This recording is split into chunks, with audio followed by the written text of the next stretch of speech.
Hello guys! Nagtataka kayo kung nasaan ako? Nasa mismong downtown ulit ako.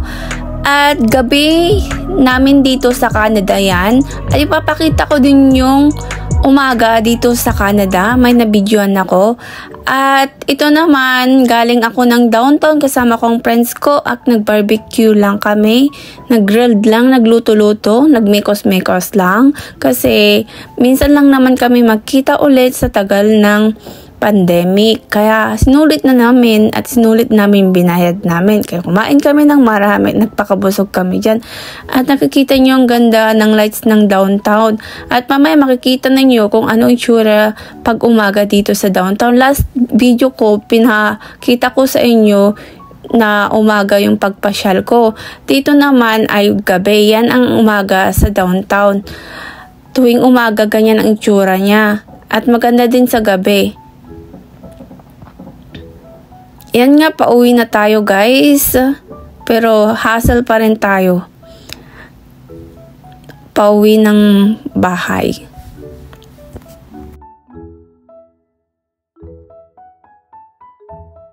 Galing ako ng downtown. Kasama ko mga friends ko. Hindi ko na yung masyado na vlog. Pero papakita yung mga nakain namin. At ito nga guys. Tagal ko na hindi pumupunta dito sa Kennedy Station. Ganito pala yung platform na ulit. Paikot siya guys, dyan sa likod. Tapos dito guys, ganyan siya. May mga ginagawang constructions going on. That's why, siguro, ganun pinagawa nila. Ginawa nilang mga bus station. Kagaya nito. 57, bus stop, ganun. May mga ganun pa. Ang haba ng nilalakad ko. Sobra. As in. Like, haba, sobra na to. Hirap din pala mag-TTC train ulit.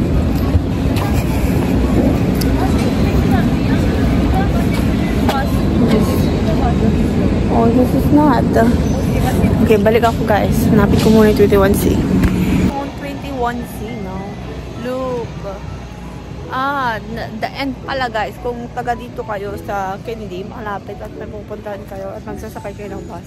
Sa labas na yung mga bus. Sobrang hirap hanapin guys. Nasa dulo ang 21C. Grabe, hindi dati nasa loob na malapit sa mall. Malapit pa rin dito sa mall, pero sobra ay, nakakapagod din pala maglakad. As in, ganito dito. Struggle sa mga transportation din minsan. May mga shuttle. Buti nga, hindi ko nabutan yung shuttle bus. Ang hirap, madaming tao. Sobrang crowded na. Nabutan ko pa dun sa downtown. Kaya ayoko magpa-downtown palagi. Yun lang, nagkataon lang kasi kasama ko yung mga friends ko. Kaya nagpa-downtown kami. Yun na lang yung update ko for today. It's medyo pagod na din ako. Ay, salamat sa panonood. At sana panoorin nyo pa rin ang aking vlog. At sana huwag kayong magsawa sa aking mga vlog.